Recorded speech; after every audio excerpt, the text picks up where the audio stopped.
Launch engineer for manufacturing and engineering, and this is my co-worker, CHEN SUBRAMANIan.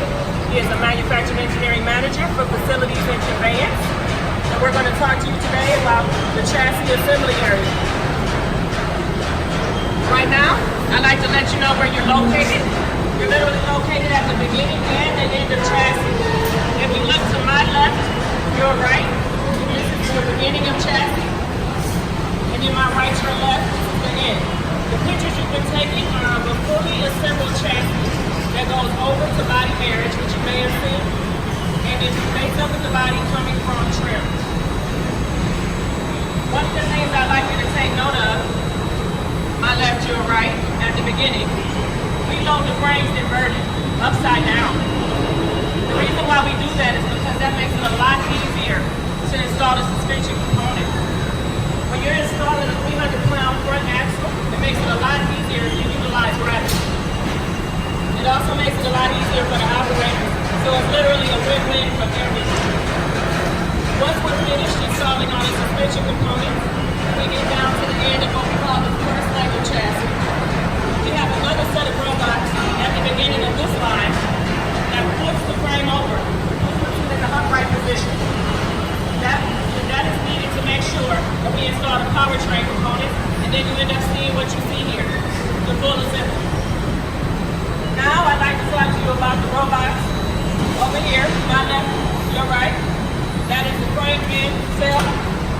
VIN stands for Vehicle Identification Number. That number tells you everything you need to know about your vehicle. Your make, the model, when and where it was built, all of the vehicle features, everything that's needed to let your insurance company know how much to charge you to insure your Wrangler. The robots are very good for several different reasons.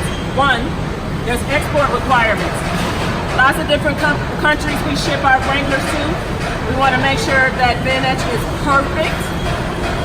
We also have 12 different variations of frames. So we're able to program all those differences into the robot. The robot has a vision system. It takes a picture of the frame prior to etching the VIN and after to make sure that it meets quality requirements.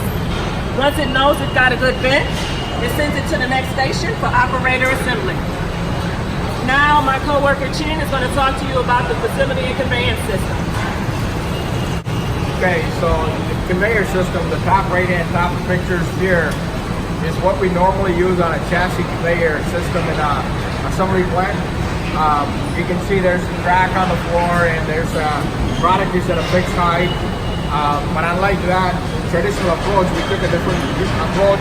We got a cart system which is inductively powered, like your cell phone charger. It is picking up the power off the floor. It powers itself to drive it, and also raises and lowers the part to the operator height. So it is easier for the operator to work on. Next year we are getting electric hybrid Wranglers. So we add stations. It's easy to add stations and reprogram the heights with these carts. The next one I'm going to talk to you about is the robot transfer that's right behind you.